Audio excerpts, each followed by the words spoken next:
It all started with a misplaced letter, just a scrap of paper tucked inside a library book.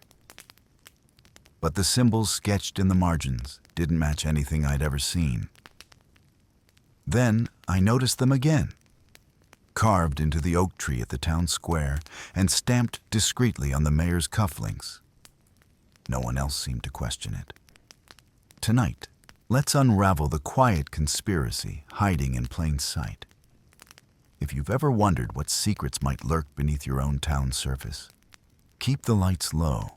This story isn't as fictional as you might hope. At first, the symbol didn't seem unusual.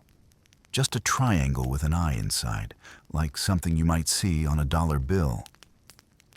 But when I spotted the same design carved into the cornerstone of Town Hall, something felt off. The stone was dated 1894, weathered but preserved, with that symbol clear as day. No plaque explained it. No tour guides pointed it out. It just sat there, like part of the scenery. I asked Mrs. Wilkins at the library about it. She adjusted her glasses and said it was just architectural decoration before shuffling away too quickly. Her tone was tight, like she'd given that answer before. I checked historical archives and found nearly identical symbols in old Freemason lodges. One researcher's blog claimed these marks often signaled meeting spots for secret groups. That's when I dug through microfilm at the newspaper office. The clipping was brittle, yellowed, a small announcement from October 12, 1923. It mentioned a local fraternal order hosting a harvest dinner with the same symbol beside the text. The next week's paper had no follow-up. Nothing. I tracked down Mr. Henderson, the town's oldest resident, who served as mayor in the 70s. When I showed him the symbol, he closed his curtains mid-conversation and said, "Best leave ancient history buried." Then he pretended to forget how his phone worked until I left. At the Historical Society, I found a photo album from the 1950s. In a group shot of town leaders, 4 men wore matching pins with the symbol. None of the captions mentioned it. The Society's volunteer, a high school teacher, snapped the book shut and said they were probably lodge pins before changing the subject to the weather. Everywhere I looked, the symbol reappeared. The back of the war memorial, the stained glass above the bank entrance. Even the town's original land deed from 1789 bore a wax seal with a variation of the design. It wasn't just decoration, it was a pattern. Too precise, too consistent across centuries to be coincidence. The bank manager's office had an antique sundial on display. I noticed the symbol etched along its rim. When I asked if it was original to the building, he laughed and said, "Everything here tells time." Then he steered me toward brochures about checking accounts. Late one night, I searched property records online. The symbol appeared on scanned documents from the 1800s, always near signatures, like a notary stamp. Deeds, wills, even a marriage license for the founder of the town's first mill. The mill burned down in 1911 under unknown circumstances, according to another clipped article. That one mentioned an insurance payout cleared unusually fast. At the diner, I slid into a booth near a group of retired cops. One had a tattoo peeking from his cuff, a blurred shape, but the angles looked familiar. He caught me staring and pulled his sleeve down hard enough to rip the stitching. They left without finishing their coffee. The final piece clicked when I found a 1990 zoning map in the planning office basement. Someone had drawn the symbol in red pencil over 6 properties, all now owned by the same LLC. The file listed the mayor's brother-in-law as the agent. When I snapped a photo, The overhead lights flickered, then stayed off until I left the building. By then, I knew this wasn't just history. People reacted too sharply, too defensively whenever the symbol came up. They had tells, the way Mrs. Wilkins's hand shook when shelving books near the local history section, or how the florist suddenly needed to water the plants whenever I lingered near her back room. Small things, but consistent.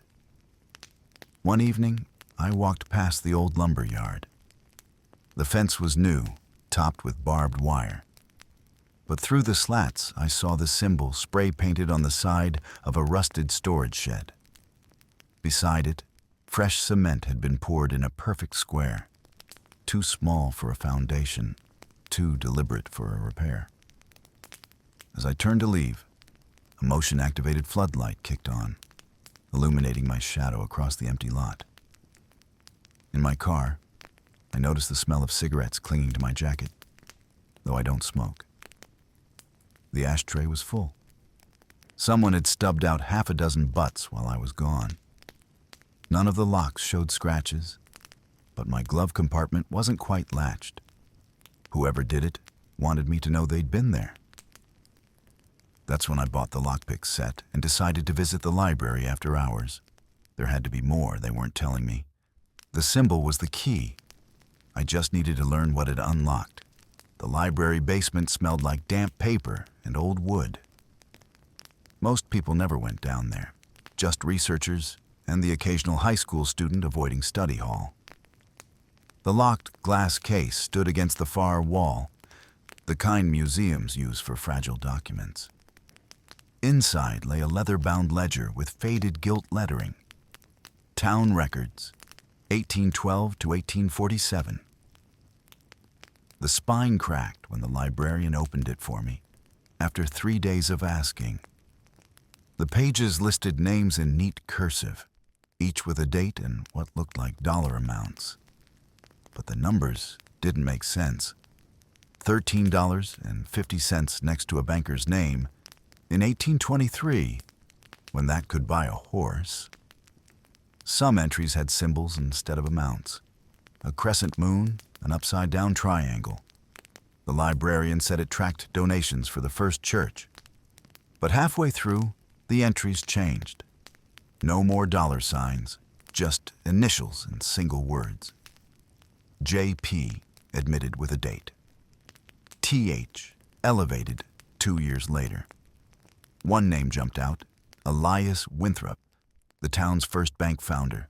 Official histories say he vanished during a trip to Boston in 1831, leaving nobody. His portrait still hangs in the bank lobby. Here, his entry read, E.W., initiated April 12, 1821, followed by the symbol I'd been seeing everywhere. Below it, scribbled in different ink, absented November 8, 1831. The same month he disappeared. I found the town historian, Mr. Garrett, replacing light bulbs in the genealogy section. When I mentioned Winthrop's name, he glanced at the security camera before speaking. Funny thing about that old bank vault, he said, wiping his hands on his pants. Has these grooves cut into the door frame, like someone took a chisel to it? They tell new tellers it's architectural detailing. He laughed like it was a joke, but his knuckles whitened around the light bulb package. That night, I cross-referenced the ledger names with property records. 5 matched families still owning large parcels of land, all bought through odd deals. The Collier farm changed hands in 1897 for $1 and other considerations. The current mayor's grandfather got the lumber yard in 1923 for $10 cash. Every deed had 2 things in common: a notary stamp with faint triangular edges, and a witness named in the ledger. The last page of the ledger held the biggest surprise. Someone had added newer names in ballpoint pen, the ink sitting on the top of aged paper. The mayor's father was there. GR confirmed 1978. So was the police chief's uncle. Each entry ended with the same symbol, drawn heavier than the rest, like the writer wanted to press through the page. I took photos with my phone, making sure to capture the binding's broken spine. Proof it wasn't a replica. The flash reflected off the glass case, and when I looked up, the security camera's red light was dark. It should have been blinking. The basement's overhead lights hummed louder. That's when I noticed the temperature drop. Not dramatic, but enough to see my breath for half a second. Later, transcribing the names at my kitchen table, I realized what the ledger really was. Not donation records, not meeting minutes. It was a roster. Some entries had check marks beside them, all men who'd later held office or chaired the school board. The unchecked names belonged to people who'd left town abruptly or died young. One, a teacher named Alice Varnum from 1912, had her entry crossed out with what looked like rust-colored ink. The next morning, the librarian accidentally locked the basement for asbestos inspections. When I asked to see the ledger again a week later, she said it had been sent to conservators. The ledger's temporary replacement card listed its location as Archives, Restricted Access. But the archives room hadn't been used since the 90s. I know because the door's lock was rusted shut until someone broke it open last week. Fresh scratches gleamed around the keyhole. At closing time, I watched from my car as the librarian carried a banker's box to her trunk. The ledger's corner poked out under a raincoat. She drove toward the old part of town, stopping at a house with a symbol carved into its shutters. I didn't follow her inside. But around midnight, a black SUV with no plates parked across from my apartment for exactly 37 minutes. The driver never got out. I emailed the photos to 3 different accounts, along with scans of the odd property deeds. The files weren't large, but the upload took 14 minutes, twice as long as usual. When I checked the sent folder later, one message was missing. The others had arrived a blank except for the subject lines. My router's activity log showed an outgoing transfer at 3:17 a.m. when my computer was asleep. That ledger wasn't just history. It was proof the society never ended. Just got better at hiding. When I checked the bank vault photo again, zooming in on those odd markings Mr. Garrett mentioned, the grooves formed the same symbol, but with an extra line cutting through the eye, like someone had updated the design. The first change in 200 years. The mayor adjusted his tie during a zoning meeting, cufflinks catching the fluorescent lights. That's when I saw it, the same symbol from the ledger, etched in gold. I waited until the crowd thinned before asking about it. He chuckled, turning his wrist to show it off like a child's art project. "Family heirloom," he said, patting my shoulder. "My great-grandfather's lodge pin." His fingers dug into my collarbone just a little too hard. "Curious about local history? You should join the Rotary Club." His smile stayed fixed, but his left eye twitched twice before he turned to greet a reporter. Later, I cross-checked the ledger's newer entries. Mayor Richard Shaw's grandfather appeared as ES-confirmed 1952 beside the symbol. The Shaw family's political roots went deep. Every mayoral race since 1968 featured exactly one candidate per election. Some ran unopposed. Others had opponents withdraw last minute. The 1997 challenger moved to Florida 2 weeks before voting day and never returned. County records showed his house sold for $1 to an LLC registered to a law firm. The same firm handled the mayor's father's will. Property records revealed stranger patterns. The old textile mill, abandoned since the 70s, changed hands 4 times between 2003 and 2010. Each sale price exactly $10. The buyers? All shell companies with P.O. box addresses. One deed from 2007 had a wax seal I recognized beneath the notary stamp. The symbol's embossing left tiny triangular indentations in the paper. The county clerk claimed seals weren't required for transfers, but this one appeared on every questionable sale. Judge Carver retired in 2015 after 30 years on the bench. I found him at the diner, nursing black coffee. When I asked about the unusual property deals, he stirred 3 precise spoonfuls of sugar into his cup before speaking. "Never saw a contested case from those transactions," he said. His spoon clinked against ceramic 5 times, though the sugar had dissolved.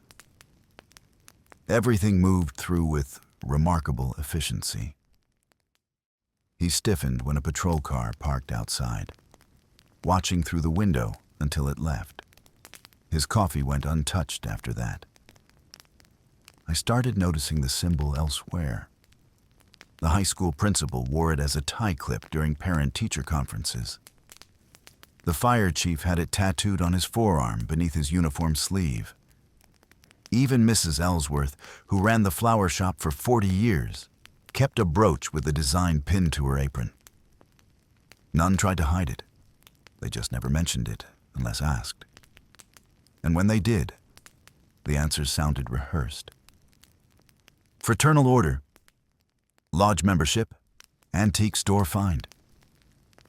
At the barber shop, old Mr. Petrovich trimmed my hair while humming the same 4-note tune on repeat.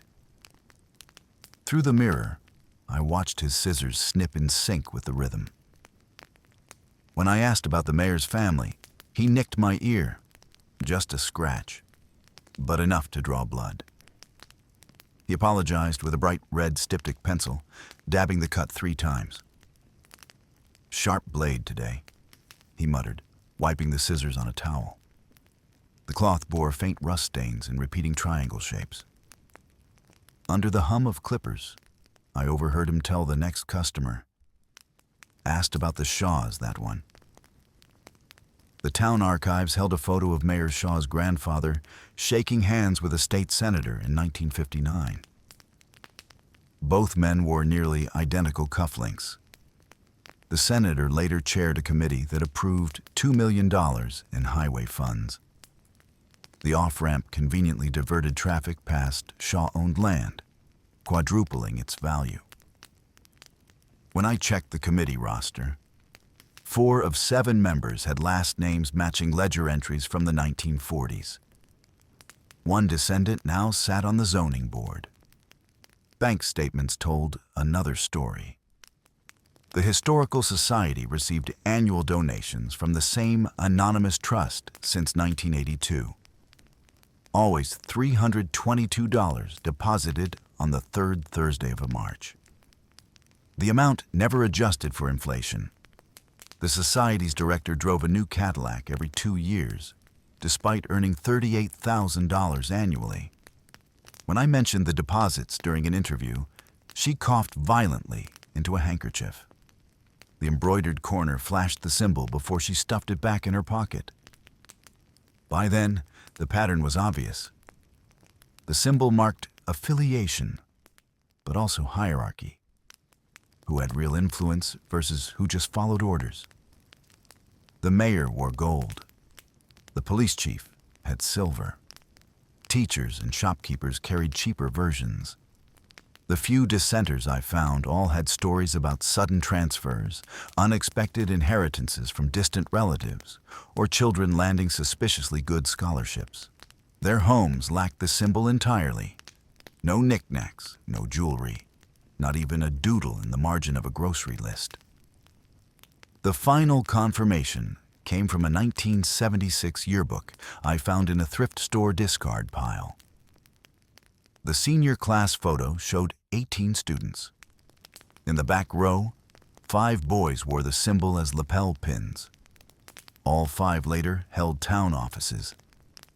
The others? Most left after graduation. One stayed to run the gas station until it mysteriously burned down in 1991. The fire marshal, whose badge bore a familiar triangular design, ruled it an electrical fault. The insurance payout matched the exact amount owed on the owner's mortgage. That's when I started wearing a camera disguised as a button. The footage caught odd moments. The librarian whispering into a desk drawer, the pharmacist counting pills in groups of 3 before looking up. But the clearest shot came at the hardware store. The owner handed me change, his sleeve riding up to reveal a wristwatch with no numbers. Just 12 tiny triangles pointing inward. He caught me noticing and adjusted the band with deliberate slowness, making sure I saw the eye etched where the 6 should be. "Family heirloom?" I asked. He winked. "Something like that." The register drawer slammed shut with unnecessary force, trapping my receipt inside. When he turned his back, I saw the outline of something heavy in his rear pocket. Not a wallet. The shape was all wrong. The text message came from a burner number at 11:37 p.m. Oak Grove. Midnight. North Fence. I knew the place. The town's oldest cemetery, where moss-draped oaks leaned over weather-worn headstones. My hands shook as I parked 3 blocks away and cut through backyards to approach from the woods. The October air carried the scent of damp earth and something sharper, like burnt matches. From behind a sycamore, I saw them. 13 figures in dark robes standing in a loose circle near the Winthrop family plot. No hoods, no masks. Moonlight glinted off the mayor's gold cufflinks as he adjusted his sleeve. The police chief stood to his right, holding what looked like an old ledger. The high school principal clutched a wooden box. They didn't whisper or fidget, just stood perfectly still, facing a tilted gravestone marked only with the year 1831. The torchlight flickered suddenly, though there was no wind. That's when I noticed the symbols. Not just the eye and triangle design, but others carved into nearby trees. A 5-pointed star here, an inverted cup there. Fresh carvings, sap still oozing from the cuts. The principal opened his box, revealing what looked like dried herbs and a yellowed bone. He placed them on the Winthrop grave as the chanting grew louder. Their voices didn't sync perfectly. Some lagged half a beat behind, creating an eerie echo effect. I shifted to get a better angle, and that's when the mayor's head snapped up. Not toward me exactly, but close enough. The chanting stopped mid-syllable. Total silence, except for the torch crackling. Then, a single word. "Vigilate," spoken clearly by the police chief. They all turned slowly, scanning the tree line. My boot crunched a fallen branch. The effect was instant. The principal snapped the box shut. The mayor slid the knife back into his robe. Mrs. Ellsworth doused the torch in a bucket I hadn't noticed before. Within 15 seconds, they dispersed. Not fleeing, just walking briskly toward different cemetery exits. The chief lingered longest, staring directly at my hiding spot while tucking the blood-smeared ledger under his arm. I ran. Not toward my car, but deeper into the woods, circling back through drainage ditches. My phone buzzed in my pocket. Another unknown number, this time just a photo. My own front door, taken recently judging by the Halloween wreath. Then a second text. Curiosity killed more than cats. At home, I checked every window twice. The wreath hung slightly crooked, like someone had bumped it. Inside, nothing seemed disturbed until I spotted the kitchen drawer where I kept spare batteries, left open half an inch. My motion-activated cameras ran on those batteries. I checked the footage. The system had gone offline for exactly 13 minutes at 11:52 p.m. No error message, just a gap in the timeline. The next morning, I drove past the cemetery. Fresh tire marks curved toward the Winthrop plot, but no visible disturbances. Except for one thing. The symbols on the trees had been scraped away, leaving raw, weeping wood. A groundskeeping truck idled nearby, two men in coveralls watching my car. One held a chainsaw loosely at his side, though there were no fallen branches to clear. At the diner, the waitress brought my coffee without asking. "Long night?" she said, nodding at the mud on my shoes. When I didn't answer, she dropped a folded napkin next to my plate. Unfolding it revealed a rough drawing, the eye and triangle symbol, but this time with a line through it like a no-smoking sign. Underneath, written in shaky cursive, Room 217. The Excel Motor Inn had been boarded up for years. I drove past at noon. Room 217's door hung open slightly, curtains fluttering through broken glass. A shadow moved inside, too tall to be the historian, but maybe just the right height for Mr. Petrovich from the barbershop. I didn't stop. That evening, the local news reported a small fire at the cemetery's maintenance shed. The fire chief called it suspicious. The footage showed charred remnants of what might have been robes in a metal bin. No mention of the ledger, the knife, or why the mayor had been spotted leaving the station with bandaged hands. I packed a go bag that night, including the photos I'd printed at a pharmacy 20 miles away. The cemetery ritual wasn't just tradition. That ledger's pages had looked exactly like the one from the library, but with fresh blood soaking into 2 centuries of names. My name wasn't in that book, yet. The note appeared at 6:17 a.m., sliding under my door with a whisper of paper on wood. 3 words typed in, Courier New, "Stop digging." No signature, no fingerprints, just that faint smell of mildew and old ink, like the ledger from the library basement. I checked the peephole. The hallway was empty, but the elevator dinged 3 floors below. My phone buzzed at 7:42 a.m. Unknown caller. The line hissed with slow, deliberate breathing for 11 seconds before disconnecting. When I redialed, a robotic voice said the number was no longer in service. At work, my boss called me into his office. A rare event. His cufflinks were plain today, but his left thumb kept rubbing the inside of his right wrist where a watch would sit. "Corporate needs someone in Omaha," he said, pushing a folder across the desk. "You leave Monday."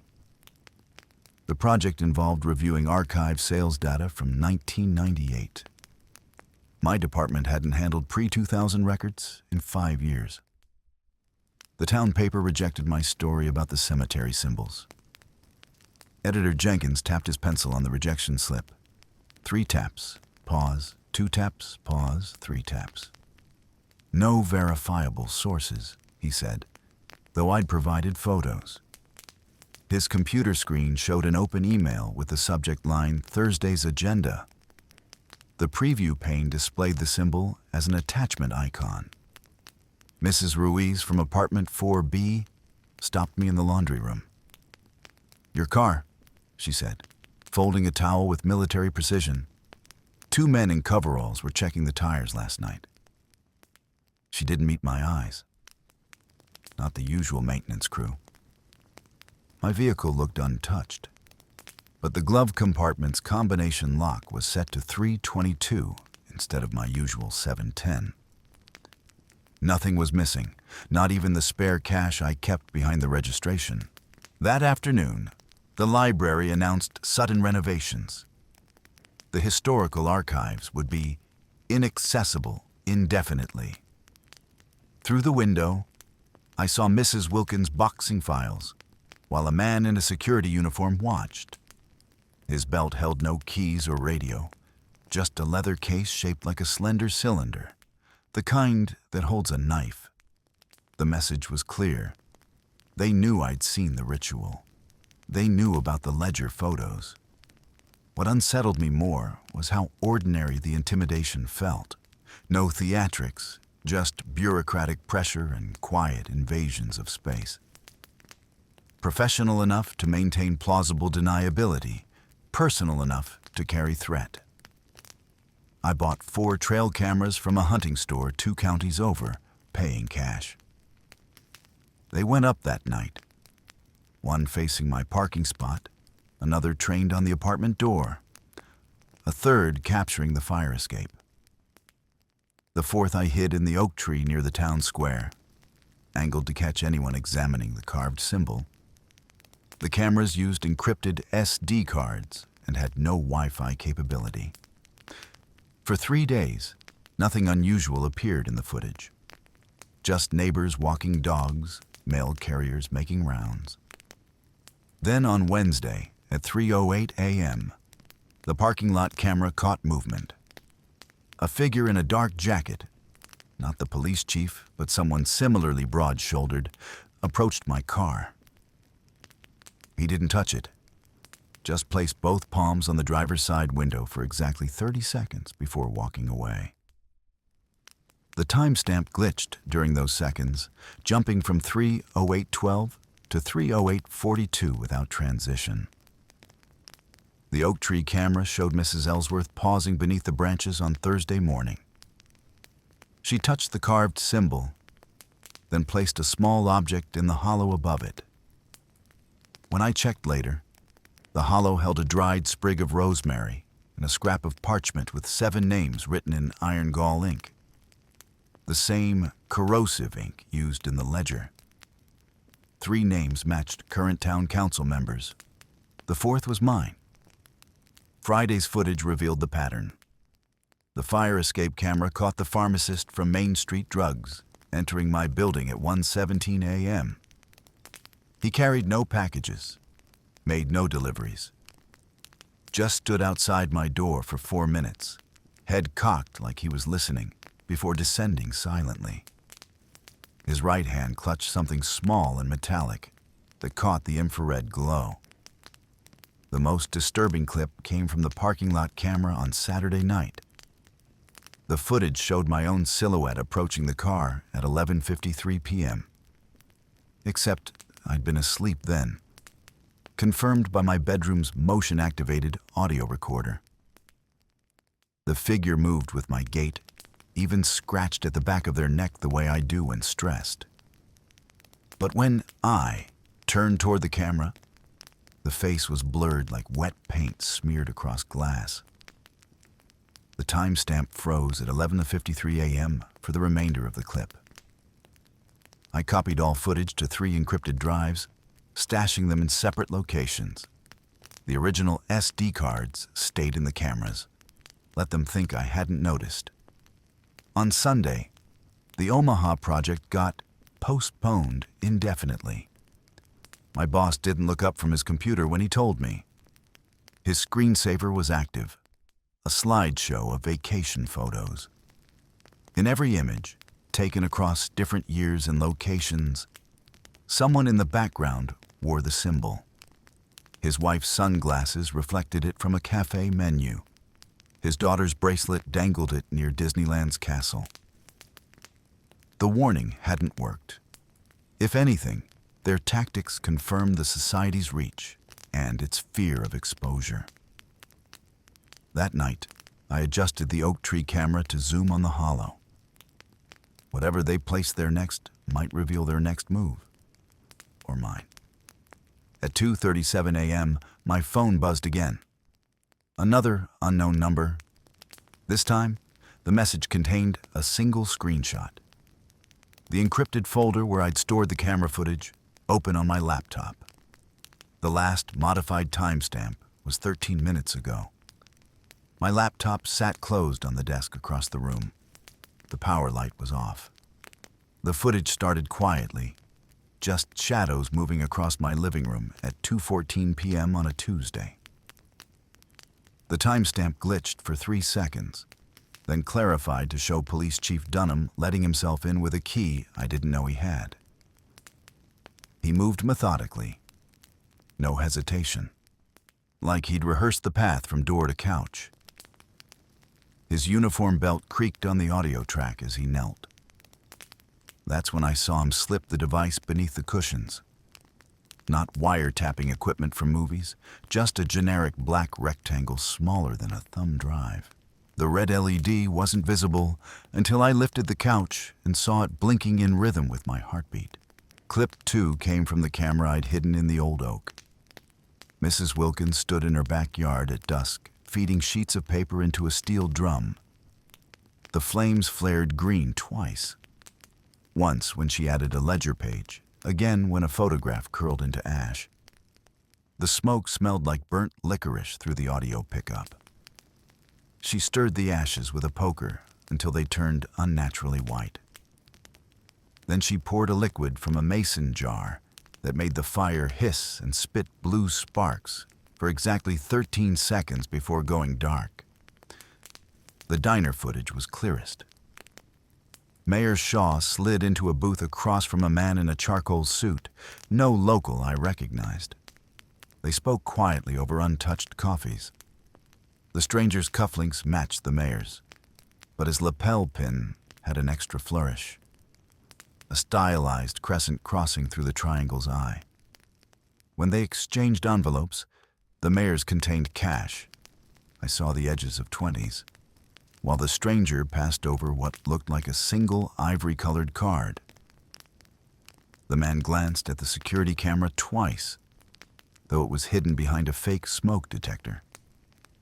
His left eyelid drooped slightly, like he'd had a stroke that never fully healed. Cloud storage should have kept everything safe. I'd set up automatic uploads from the SD cards to 3 different accounts. But when I checked the next morning, all files from September 12th to 14th were gone. Not deleted, just replaced by identical length clips of static. The original file names remained, but the metadata showed upload times shifted forward by exactly 3 hours. Someone had accessed my router, likely during that 2:14 p.m. window when Chief Dunham's key turned in the lock. They'd left no traces, except one. My encrypted backup drive's activity light blinked twice when plugged in, though I hadn't touched it in days. I found the listening device under the couch where the footage showed it. It was warm to the touch, as if left charging in sunlight. The plastic casing bore no markings, just 2 shallow grooves resembling the society symbol. When I pried it open with a knife, the interior components looked standard. A battery, mini microphone, except for a glass vial of dark liquid soldered between circuits. The liquid pulsed faintly when I spoke near it. I resealed the bug and placed it precisely where I'd found it. Better to let them hear only what I wanted. The burned documents troubled me most. Through the smoke haze, I'd glimpsed part of a newspaper headline. Historian missing, before the flames consumed it. Another sheet showed columns of names with check marks beside some. When Mrs. Wilkins added that final liquid, the remaining scraps dissolved completely instead of burning. That wasn't normal fire. And whatever chemicals created those colored flames, they weren't commercially available. A quick search showed military-grade incendiaries left similar residue. The stranger's altered symbol suggested connections beyond our town. I reverse-searched variations of the design until finding a match in a blurry 1978 photo of a Wall Street gathering. Same crescent through the eye, same angle. The caption listed attendees from selected fraternal organizations. 3 names matched families in our ledger. One currently served on the State Commerce Board. Another owned the warehouse where the missing historian's car was later found. By then, I knew the game had changed. These weren't just small-town power players protecting their secrets. They were nodes in something larger. The bug under my couch, the destroyed footage, the chemical burns.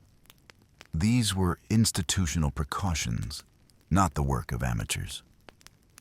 I bought fresh SD cards with cash from a highway truck stop, this time using a separate card reader that never touched my home Wi-Fi. The cameras stayed up, but now I wiped fingerprints off the housings after each check. One showed fresh scratches around the mounting screw heads. Someone had tried removing it without proper tools. They'd left pry marks, but abandoned the attempt halfway. My phone buzzed with a calendar alert I didn't set. Preparation begins tonight, in all caps. The reminder had no origin point in my settings, just appeared between legitimate appointments. When I tried deleting it, the option grayed out. That evening, the local news reported preparations for Founders Day, the annual celebration where Mayor Shaw always gave the keynote speech in front of the 1831 gravestone. This year's theme? Honoring our hidden history. The graphic accompanying the segment flashed a familiar triangular emblem for exactly 13 frames. The footage proved they weren't just watching me. They were integrating me into whatever came next. The stranger's envelope exchange happened 4 days before the historian disappeared. Mrs. Wilkins burned documents the morning after Chief Dunham planted the listening device. Every move synchronized like clockwork. But clocks can be reset. So that night, I left the apartment with all backup drives, and a voice recorder taped under the diner booth where the mayor would hold tomorrow's breakfast meeting. The original oak tree camera remained, its casing now lightly dusted with the same white ash from Mrs. Wilkins's drum. Mr. Garrett's house looked normal at first glance. Lawn mowed, curtains drawn, morning paper still in its plastic sleeve. But the back door swung open when I knocked, revealing a kitchen with half-drunk coffee cooling on the counter. Upstairs, his toothbrush sat in the bathroom cup, toothpaste crusted on the bristles. The bed was made too tight, corners tucked military style. Not the work of someone planning a trip. His neighbors claimed they hadn't seen him leave. Mrs. O'Connell from across the street tapped her cane 3 times on the porch while answering. Probably visiting his sister in Albany, she said, though Garrett's sister died in 2012. The man next door watered already damp flowers, his hose spraying in erratic arcs. Good riddance, he muttered before catching himself. When I asked why, he dropped the hose and walked inside without turning it off.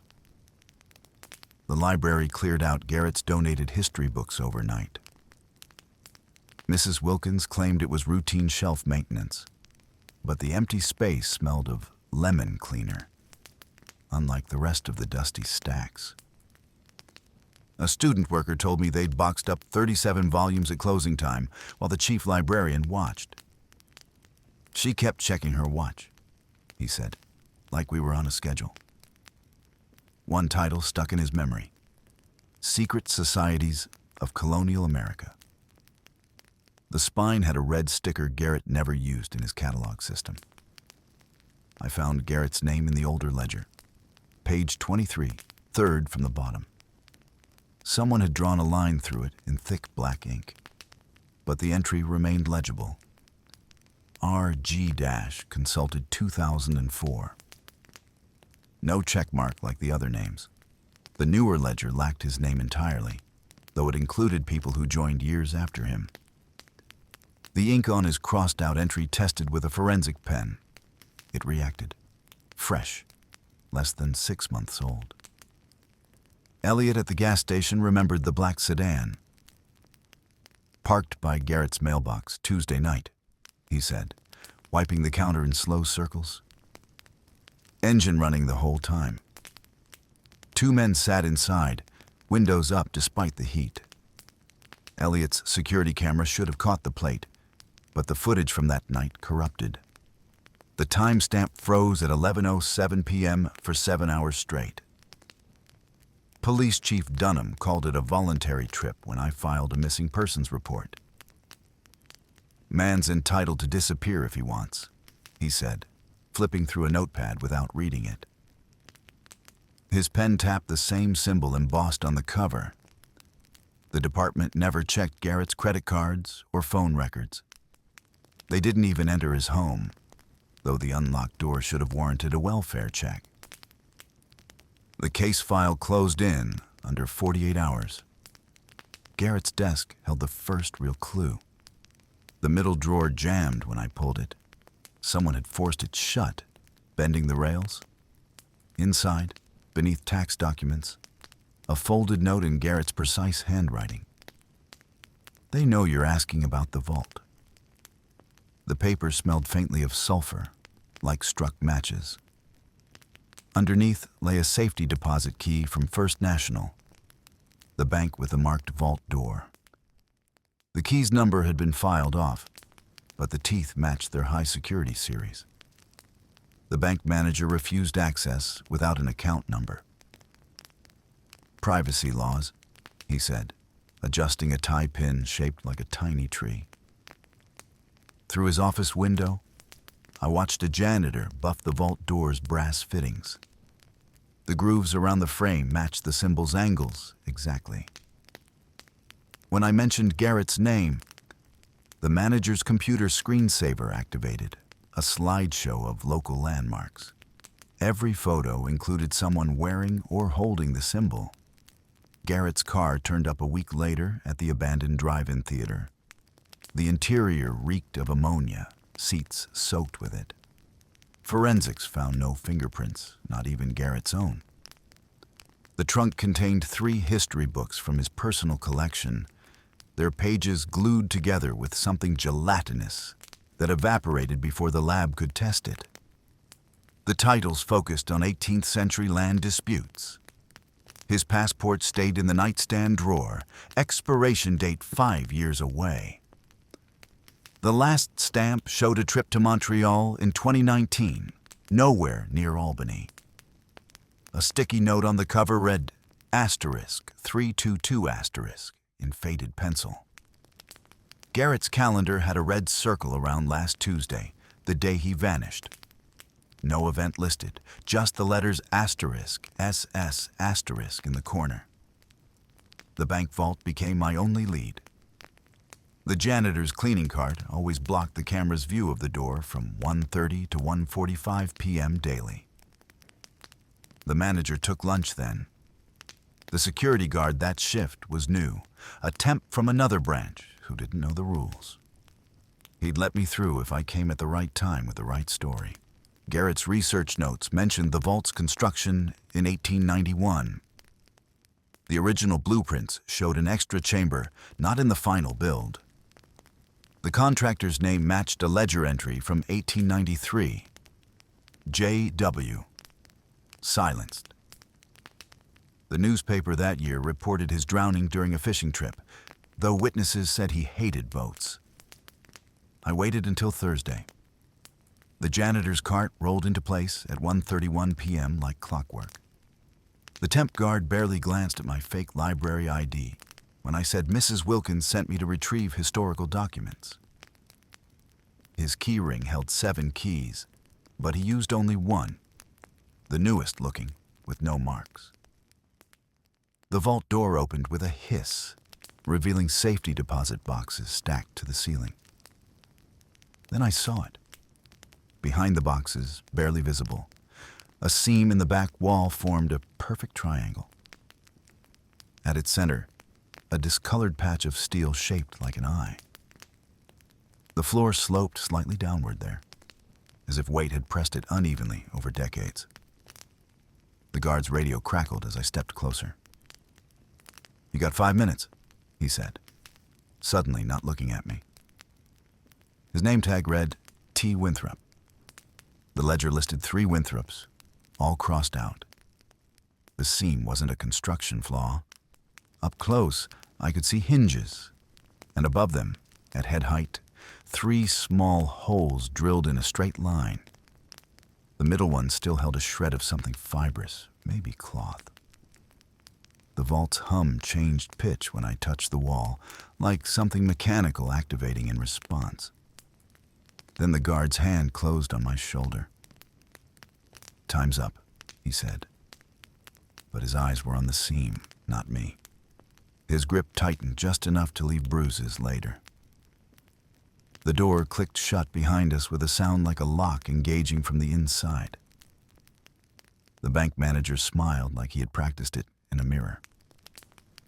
"Renovations," he said, adjusting his tie clip, a tiny gold tree. "Safety regulations." Through his office window, the vault's polished door gleamed under halogen lights. No construction equipment in sight. No work orders posted. When I asked about the odd grooves around the frame, his smile didn't move, but his thumb rubbed the tie clip 3 times. Jared from night security owed me a favor. We'd gone to high school together before he joined the Marines. At 2:53 a.m., his keycard beeped us through the back entrance. "5 minutes," he muttered, eyes on the parking lot cameras. His uniform shirt strained at the shoulders, too tight for standard issue. The vault door's lock whirred louder than I expected, like something heavy sliding aside internally. Up close, the symbol was barely visible, etched into the steel near the hinge, worn smooth by time. The grooves weren't decorative. They formed channels, shallow ones, almost like something had drained through them. The vault itself smelled of ozone and old coins. The walls were wrong. Instead of safe deposit boxes, they were carved with names and dates in precise columns. Garrett's name appeared halfway down the left wall. RG 11/323 in fresh cut letters. Above it, others stretched back to the 1800s. Some familiar from the ledger, others unknown. The newest entries had shallow scratches around them, as if someone had tried erasing them unsuccessfully. Near the ceiling, EW 1831 matched the missing banker's initials and the tilted gravestone's year. Jared shifted by the door. "Hurry." His flashlight beam trembled slightly. That's when I noticed the panel, a thin rectangle near the floor, its edges nearly seamless. Pressure made it click inward, revealing a narrow staircase. The air rushing up carried a metallic tang mixed with wet soil. Jared's radio crackled with static. He turned it off too fast. The stairs creaked underfoot, each step sounding hollow. The walls down here were rough stone, not bank-grade concrete. At the bottom, a chamber stretched maybe 20 feet across. 13 high-backed chairs formed a perfect circle around a central pedestal of dark stone. The seats faced inward, their leather cushions worn shiny in the centers. The pedestal stood waist-high, its surface uneven. Dark stains pooled in its grooves. One looked fresher than the others, still slightly tacky to the touch. My phone camera flash reflected off something embedded in the stone. Shards of glass, or maybe crystal catching the light. The floor around the pedestal sloped slightly inward, channeling toward a drain covered by a grated plate. Jared hissed from the stairs. I snapped photos quickly. The chairs, the pedestal, the walls. Those held more names, but these were different. Each carved with a single symbol after them. A crossed-out eye, a broken triangle. One read, a V1912. Alice Varnum, the teacher from the ledger. The star was carved deeper. The groove stained something darker than the surrounding stone. A sound thumped above us. Jared's flashlight beam jerked toward the ceiling. The vault door hadn't made that noise when we entered. This was heavier, like something sliding into place. My phone screen showed 3:06 a.m. Jared's shift ended at 3. "We're past time," he whispered. His hand hovered near his hip where his service pistol should be. The holster was empty. The last photo caught something I hadn't noticed. A small shelf near the stairwell. 3 objects sat neatly arranged. A pewter cup, a bone-handled knife, and a ledger-sized book bound in dark leather. The book's spine bore the symbol with the crescent modification from the diner meeting. Before I could look closer, Jared grabbed my arm. Now. His grip left bruises. Upstairs, the vault door stood slightly ajar. The hallway beyond it was darker than when we'd entered. No emergency lights, no exit signs. Jared's keycard failed twice before the reader finally beeped green. Outside, his patrol car was parked wrong, backed in instead of pulled forward.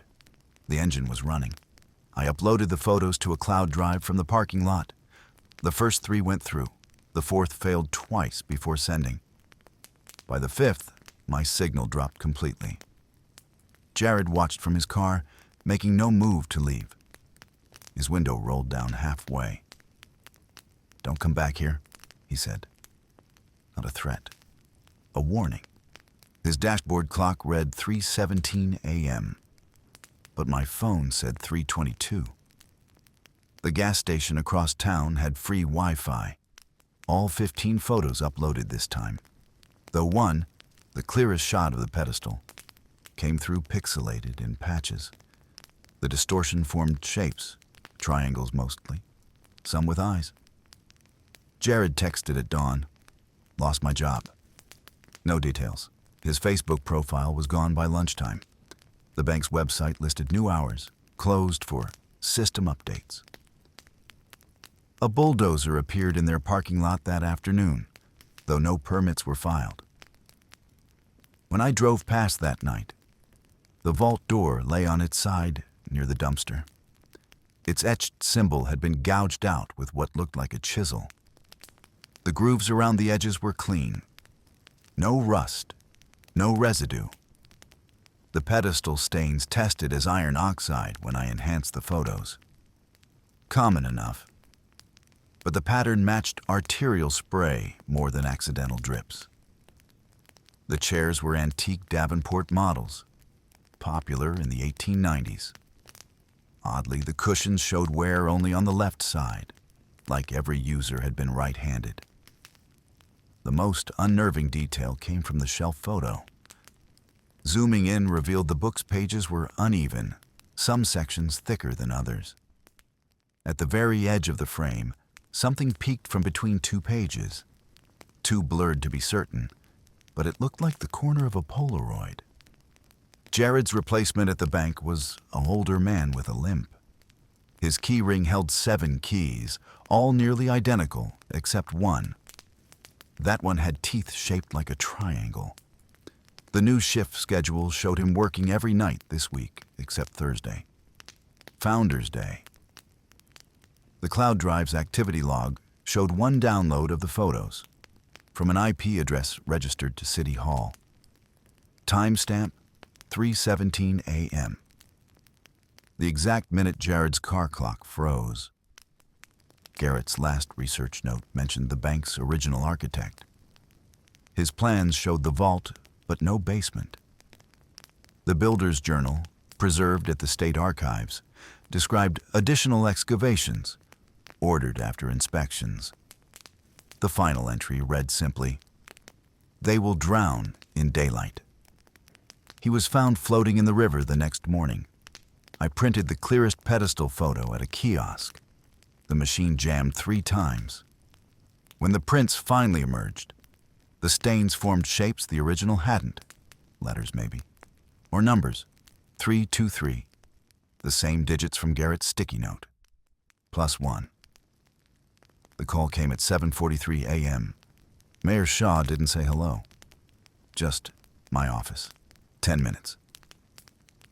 His voice was the temperature of a freezer door left open all night. I checked the recorder in my jacket pocket twice. A cheap drugstore model I'd bought for $30 with cash. The red light worked. Batteries were fresh. City Hall smelled like lemon cleaner and something sour underneath. The mayor's assistant waved me straight through, her fingers tapping thrice on the desk as I passed. His office door closed behind me with a click too quiet for how heavy it was. He didn't offer coffee. Just sat behind that massive oak desk, the one donated by his father in '92, according to the brass plaque. His cufflinks today were silver with dark stones where the pupils should be. "You've been asking questions," he said, stacking 3 pens parallel on his blotter. Not a question. The recorder ran silently. I said nothing. "Our little town's got history," he continued, adjusting a photo frame. Him shaking hands with a governor I knew had resigned after a scandal. Some histories deserve to stay buried. His thumb rubbed the frame's edge in small circles. There was no photo in it, just a flat black surface reflecting the window. I asked about the vault. He laughed, a dry, papery sound. "You saw our wine cellar," he said. Lifting his hand, he counted off on his fingers. "Elias Winthrop built it. The Jensens expanded it. My grandfather restored it." Each name matched a ledger entry. His fingers curled into a fist after the third one. When I mentioned Garrett's name, the mayor's phone buzzed. He ignored it. 3 buzzes. Stop. Then 2. "Mr. Garrett took early retirement," he said, opening a drawer. Inside lay a single key with a triangular bow. He didn't touch it. "Stress-related. Happens to the best of us." The words came out smooth, practiced. His left eye twitched just once. When I pointed out Garrett's toothbrush was still in his house. The offer came next. Not in a dramatic speech, just clipped sentences like he was ordering lunch. "Join them. Contribute your skills," he phrased it, "and enjoy certain advantages. New job, protection, a place in what he called the continuity. Or leave town with a modest severance and never return." His pen hovered over a checkbook embossed with the bank's symbol. The amount was already filled in, $32,200. I asked what happened to the others who refused. His smile didn't reach above his cheekbones. "The Jensens have that nice lake house now," he said, inking the J in his signature darker than the rest. "Tommy Carson's nephew got that scholarship to Stanford." Both names were in the ledger, one marked with a check, the other with a cross. The recorder weighed 6 ounces in my pocket. I told him I'd gone public already, that files would auto-send if I didn't check in. Mayor Shaw closed the checkbook carefully, aligning the edges. The phone buzzed again, once. He picked up the triangle key without looking at it.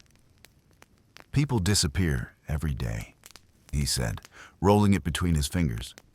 "Car accidents, hiking mishaps, so many brittle prescriptions these days." His gaze flicked to my left hand. I'd scratched a mosquito bite raw without realizing. Police Chief Dunham entered without knocking. The handcuffs dangling from his belt weren't standard issue. They were antique, with odd notches near the keyholes. His boots left faint prints on the carpet that smelled like the vault's metallic dampness. "Show him," the mayor said. Dunham's phone displayed an email notification. My name in the subject line. The timestamp showed 7:46 a.m., 3 minutes after the mayor called me. The recipient address ended in .gov, not mine. The body text was blank except for an attachment icon shaped like an eye. "Your cloud storage," Dunham said. His necktie had a repeating pattern of tiny triangles I hadn't noticed before. "We upgraded it." The mayor stood, pocketing the key. "Last chance," he said, gesturing to the check. His other hand rested on Dunham's elbow, a casual touch that made the chief's jaw tighten. 3 files had leaked, I learned later. The clearest vault photos, the diner envelope exchange, and one I hadn't taken, a close-up of my own pillow, time-stamped 3:17 a.m. that morning. When I zoomed in, the fabric showed two parallel indentations that could have been eyeglasses. I don't wear glasses. The recorder captured every word, but voices aren't proof. No threats were explicit, no crimes confessed, just implications hanging like rot in an otherwise pleasant room. By the time Dunham's cuffs touched my wrist, cold even through my sleeve, I understood why they hadn't frisked me. They wanted the recording out there. A secret's power doubles when people whisper it, but can't prove it. The mayor's final words before I ran weren't recorded. He'd leaned in close enough that I smelled spearmint gum and something bitter underneath. "Tell everyone," he whispered. "Watch how few believe you."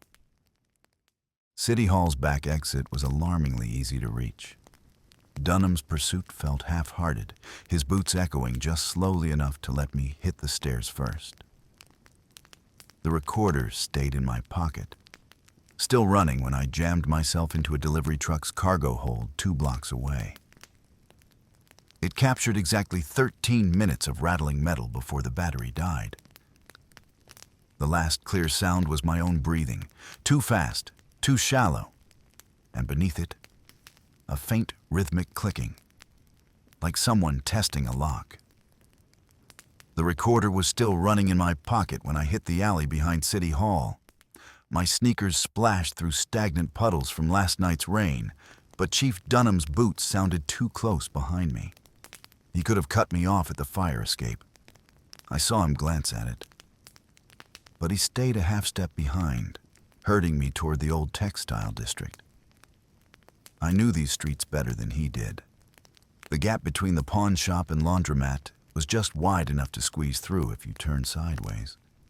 His utility belt caught on the brick as I disappeared into the service corridor. The bike was where I'd left it behind the diner dumpster, chained to a drainage pipe with a combination lock. The numbers spun easily, 322, and the tires still held air. No cameras pointed this way. Chief Dunham rounded the corner just as I pedaled onto Main Street, his radio crackling with disjointed phrases. "Unit 4 to base." Static. "Eastbound on." More static. The transmission cut out as I passed under the antique streetlight with the symbol welded into its wrought iron crown. I crossed the state line at 4:18 p.m. according to the gas station clock. The attendant didn't look up from his crossword when I bought burner phones with cash. The recorder's micro SD card went into one envelope addressed to my cousin in Denver. The transcripts into another for a P.O. box I'd rented months ago. The third copy uploaded to a server farm in Iceland while I sat in a McDonald's parking lot watching reruns of local news. The footage showed Mayor Shaw cutting ribbons at a new playground, his cufflinks glinting under the camera. Nothing about missing persons. Nothing about chases. The reporter answered on the first ring. "You're alive," she said, like she'd been waiting. Her contacts had flagged strange activity. A records request for my birth certificate from a law firm linked to 3 other eccentric townships. The background noise on her end sounded like a police scanner cycling through channels. "They've got people in the DMV," she warned. "Don't drive." Social security numbers are easier to get than you'd think. The old man at the flea market didn't ask why I needed papers, just handed over a manila envelope with a new name and a set of keys. "The Camry runs hot when you hit 80, he said, spitting tobacco into a Gatorade bottle. The registration showed an address in Oregon, but the plates were Texas issue. I didn't ask. My old apartment was rented within a week to the pharmacist's nephew. The town paper ran a human interest piece about generational turnover in historic homes. Photos showed workmen carrying boxes into my former building, none of which matched my furniture. The comments section praised the mayor's housing initiative. One user named Springfield Watchdog posted a single eye emoji. The mods deleted it within an hour. Last month's retirement announcement called Mayor Shaw a dedicated public servant. His farewell speech mentioned passing the torch to worthy hands. The camera zoomed in on the new mayor, accepting the ceremonial key to the city.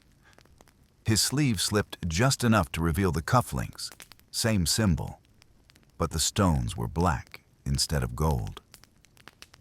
The town Facebook page changed its cover photo that night to the 1831 gravestone, now freshly cleaned. The comments were disabled. 3 weeks ago, a construction crew tore up the bank's parking lot. The work order listed sewer repairs, but the hole they dug was too square, too deep. Security footage from the liquor store across the street showed a crane lifting something wrapped in tarps before dawn. The shape was wrong for pipes, more like a rectangular box with uneven corners. By noon, the asphalt was patched so neatly you'd never know they'd been there. The bank reopened with new safety deposit boxes, advertised as heritage grade. I check the town's police blotter every Sunday. Last week's entries included 2 DUIs, a lost dog, and an unspecified disturbance at the cemetery. No suspects listed. The responding officer's name matched one of the newer ledger entries. His monthly report showed 9 hours of overtime for training. The training center's calendar was mysteriously blank that day. The historian's niece filed a missing persons report last month. The detective assigned was the same one who'd called Garrett's disappearance voluntary. This time, the case remained open for 5 days before closing due to lack of evidence. The niece moved to Florida 2 weeks later. Her house sold to an LLC registered in Delaware. The deed had a triangular wax seal near the notary's stamp. Yesterday, the diner where the mayor met the stranger changed its menu. The new items all cost $3.22. The breakfast special included Eggs Benedict with House Hollandaise. The photos showed the sauce drizzled in a familiar eye shape across the plate. Regulars in the reviews mentioned finally getting the recognition we deserve, without elaboration. The cloud backup released my files 3 months after upload. 3 news outlets ran pieces. 2 called it a hoax. 1 suggested mental illness. The mayor's office issued a statement about respecting privacy during difficult times. Comments under the articles accused me of everything from drug use to attention-seeking. One profile belonged to the pharmacist who'd stood outside my apartment.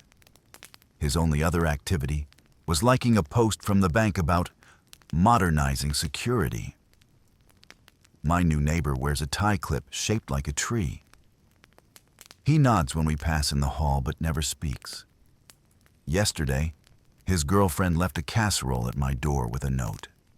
Welcome to the building. The dish had a hairline crack forming a near-perfect isosceles triangle. I tossed it untouched. The encrypted email account gets 1 message every solstice. Always the same 2 words in plain text. Still watching. The IP address traces to a coffee shop in my hometown. Security footage from that location shows an empty chair by the window each time. The chair rocks slightly, like someone just stood up. I keep driving west. The Camry's odometer stopped at 322 miles, but the tank still takes gas. Last week, a state trooper pulled me over for a broken taillight. His badge number contained 3 2s. He didn't ask for ID, just said, "You'd better get that fixed," and walked away. When I checked later, the light worked perfectly. They haven't killed me because dead men can't update dead drops. They haven't caught me because pursuit makes paranoia sharper. Mayor Shaw knew, his kind always does. The easiest way to discredit truth is to let it run until it collapses from exhaustion. The files remain online. The server pings me when they're accessed. Someone checks every Thursday at 3:17 a.m. The location bounces between proxy addresses, but the user agent string always contains the same typo. Mozilla/5.0/window-nt. One lowercase l in Windows. I looked it up. That particular error traces back to a county government's IT department. The one 3 mayors ago chaired before his sudden resignation. The recruiter's email offered relocation assistance and a signing bonus. The company logo had 3 triangles in the letterhead. I didn't reply, but they sent follow-ups anyway. The last one included an attached photo of my current apartment building with a red circle around my window. The subject line read, "Opportunity knocks." At night, I dream of vaults and tremor. Not earthquakes, the other kind, where hands press against stone from the inside. Sometimes there's chanting. More often, it's just the sound of a key turning in a lock that shouldn't exist. They'll wait me out. They're patient. The symbols on the town's water tower were repainted last spring. Fresh gold leaf this time, visible from the highway. The Historical Society calls it preservation. The tour buses don't stop there anymore. Too many complaints about dizziness. I still check the footage from the oak tree camera. The feed cuts out every equinox at midnight.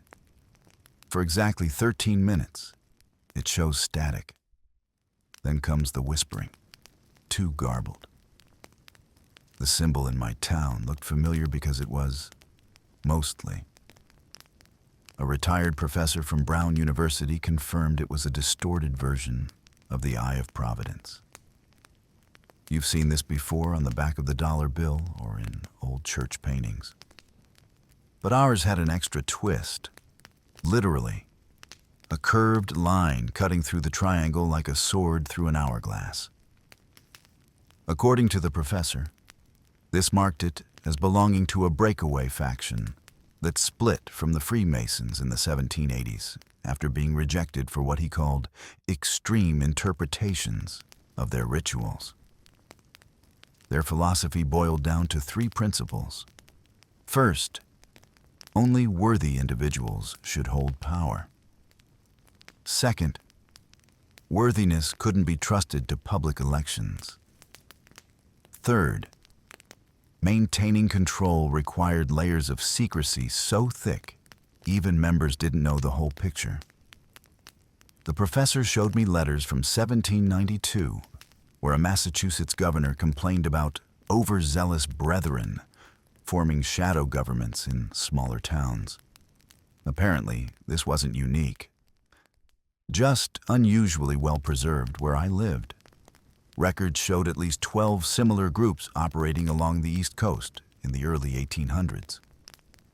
Most collapsed when members turned on each other or got caught rigging elections too blatantly. A few survived by going mainstream. The professor pointed to a Pennsylvania mining town, where the secret society basically became the local government by 1850. Their meeting hall later got repurposed as a post office, with the original symbols still carved into the foundation stones.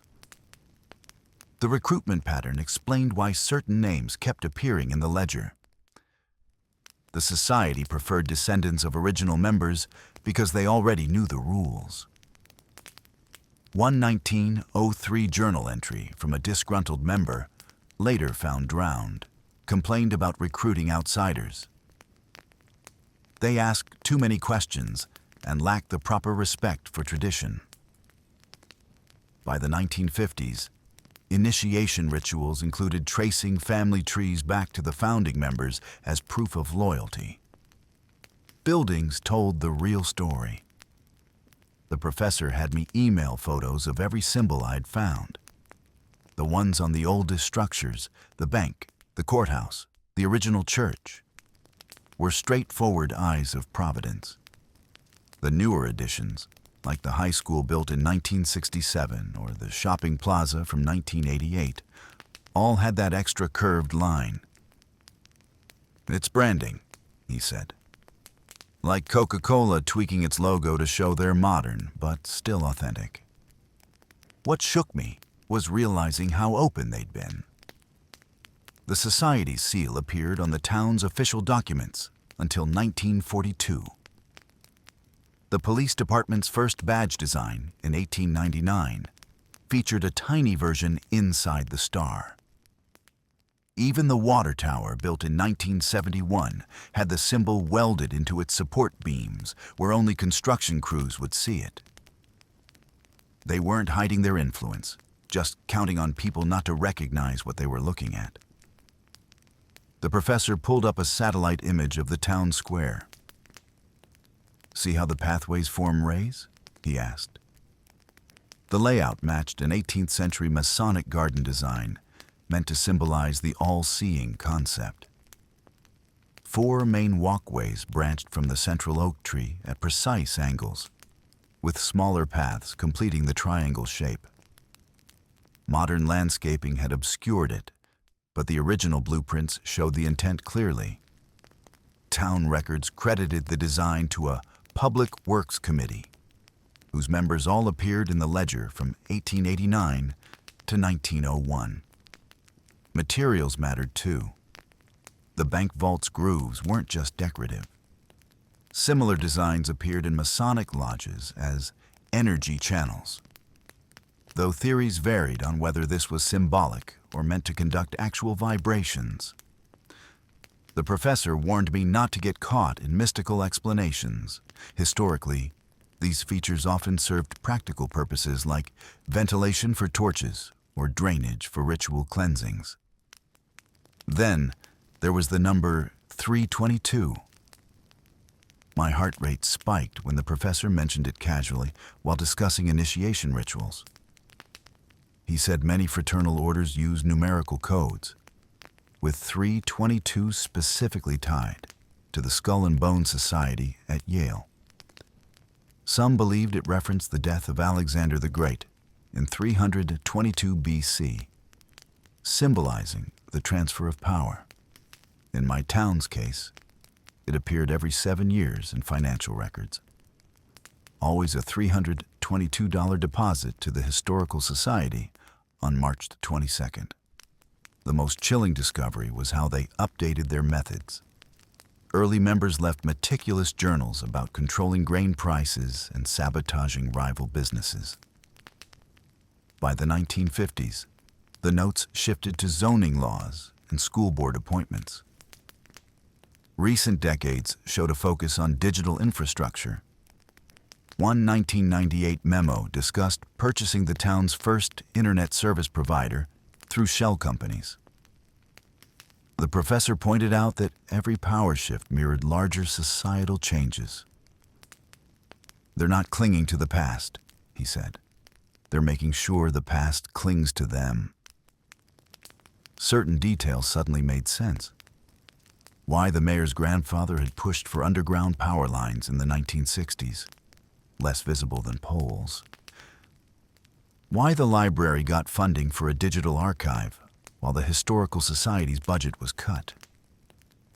Even why the police department upgraded to facial recognition software last year before any neighboring towns. The symbols weren't just identifiers. They were claims of ownership, like ranchers branding cattle. Every time someone saw that eye on a building or a piece of stationery and dismissed it as decoration, they accepted the society's presence without questioning it. And once you started noticing, you saw it everywhere. In the ironwork of park benches, in the stained glass above the post office doors, even in the arrangement of bricks on the fire station's chimney. patterns that looked random unless you stood in exactly the right spot during the winter solstice sunset. The professor emailed me a list of comparable symbols from other towns before his account went dark. His last message read, "They always follow the same progression. First, you don't see it, then you can't stop seeing it, then you start seeing it where it isn't." I didn't ask what he meant. I already knew.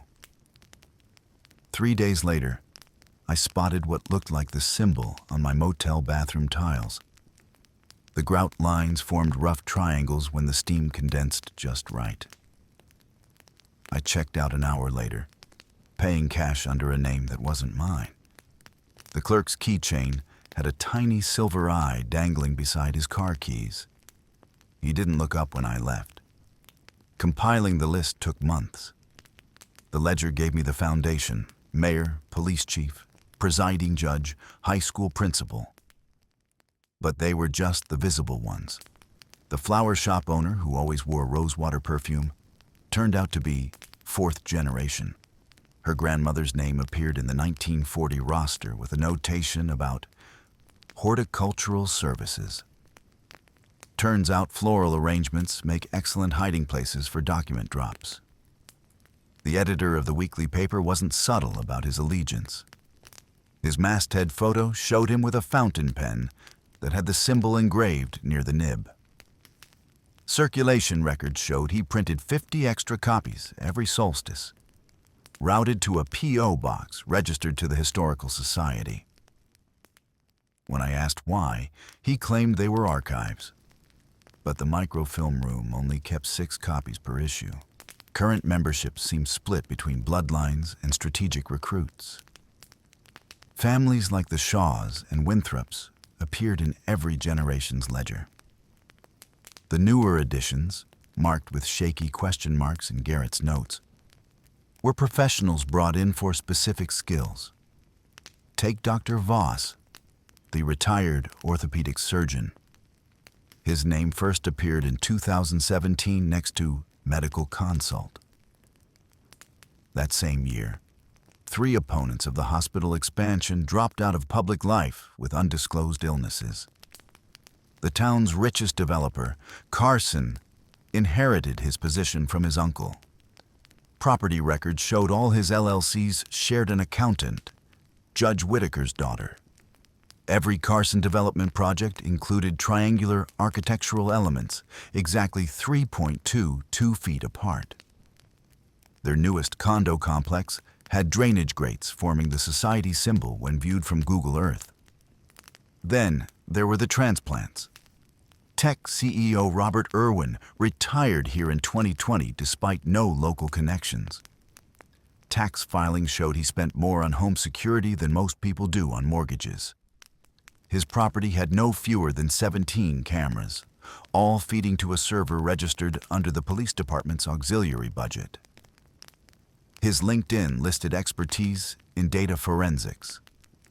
Major General Collins arrived the year before. The VA hospital logs say he receives treatment for hearing loss, but his Audi's license plate reads 322ACU. He plays chess every Tuesday at the park with Mayor Shaw. Traffic cameras show him entering the bank's employee entrance monthly, always after hours. The superintendent changed last year. Dr. Elizabeth Mears came recommended by the State Education Board. All 3 members appeared on a 1995 recruitment list. Standardized test answer sheets show students bubble in pattern breaks every 11th question. The wrong answers always form geometric shapes. Local businesses weren't immune.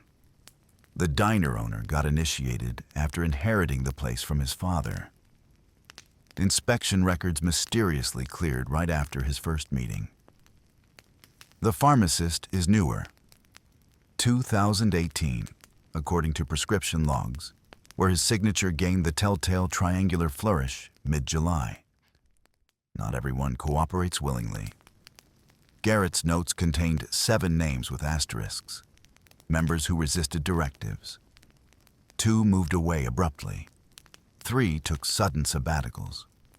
The remaining 2 now worked menial jobs despite previous success. The florist once mentioned her cousin lost his spark after questioning traditions.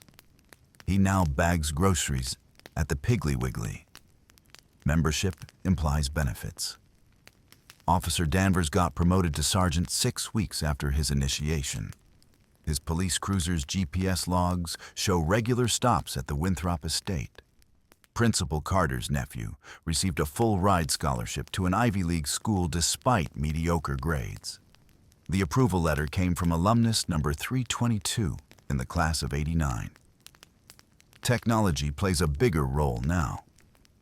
The town's fiber optic cables run through land owned by Irwin's Shell Company. All public Wi-Fi routes through servers registered to the high school's IT budget. The streetlight cameras have facial recognition software Collins helped procure through military contacts. They still maintain old connections. The state senator who approved our highway funds belongs to a fraternity with the same modified symbol. His chief of staff is Judge Whitaker's goddaughter.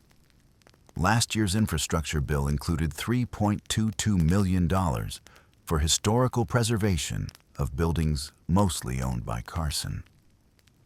What chilled me was realizing how thorough their vetting process had become. Prospective members now undergo 6-month evaluations. The diner serves as their testing ground. Employees note who notices the triangular hash brown patterns or asks about the $3.22 Tuesday special. Librarians track which genealogy books get requested. Even park benches face specific angles, so surveillance cameras can see who stares too long at certain monuments. The oldest members resist some changes. Mayor Shaw still prefers paper memos to emails. The florist refuses to use GPS tracking on her deliveries. But they're adapting. Last month, Irwin installed license plate readers at all major intersections under the guise of traffic studies. Collins successfully lobbied to have police drones programmed to ignore certain rooftops. Recruitment focuses on utility now. The new junior accountant at City Hall studied data anonymization. The barista at the trendy cafe is a psychology PhD candidate specializing in persuasion. Even the high school's star quarterback got tapped after his statistics professor father joined. Their playbook contains coded diagrams matching the society's meeting room layout. The rituals happen quietly, always precisely timed to lunar cycles and equinoxes. Members gather in the bank vault's hidden chamber wearing robes with that familiar twisted eye symbol. They follow steps laid out in the 19th century ledger. Blood oaths signed at midnight, chanting in a language no one fully understands anymore.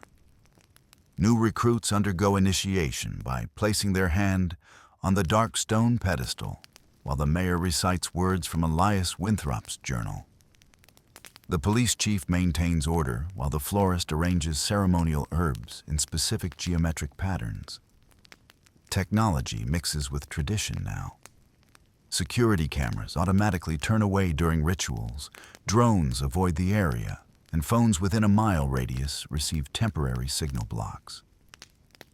After I left, the society sanitized everything. They repainted the bank vault walls, sealed the chamber entrance with fresh concrete, and shredded decades of meeting minutes. The Historical Society lost 4 boxes of archives while moving locations. My apartment got renovated within weeks, the new tenants being the pharmacist's niece and her quiet husband. The town paper ran a front-page piece debunking conspiracy theories, quoting unnamed experts who called my story the ramblings of an unstable mind. 3 council members suddenly retired, replaced by younger initiates with clean digital footprints. My reporter friend found identical patterns elsewhere. Towns where certain families held power for generations, where unexplained disappearances coincided with land deals, where municipal buildings bore subtle variations of the same symbol. In one county, every sheriff since 1922 belonged to a fraternity with a nearly identical emblem. Another town's water tower had the symbol welded into its frame, visible only from certain angles. Records showed these places shared architects, bankers, even teachers transferred between districts at odd intervals. If you suspect something similar where you live, start small. Check property records for suspiciously cheap sales. Note who always wins elections by narrow margins. Look for recurring symbols in older buildings. Ask older residents about special clubs or traditions. Document everything secretly. Take photos of documents. Save multiple copies digitally and physically. Most importantly, find others who notice the patterns too. These societies rely on isolation and fear to maintain control. The moment people start comparing notes is when their secrecy begins unraveling. I still check the town's website sometimes. The symbols remain in the police badge redesign, the new library's stained glass, even the high school mascot's updated logo. Last month's council minutes approved funding for a historical marker at the cemetery. The proposed design includes a large brass triangle with an engraved center. Anyone can see it, but few will understand what they're looking at. That's how these things survive, not by being hidden, but by being obvious enough that most people dismiss them as unimportant. Keep looking. Keep questioning. Because the truth isn't always buried. Sometimes it's right in front of us, waiting to be recognized.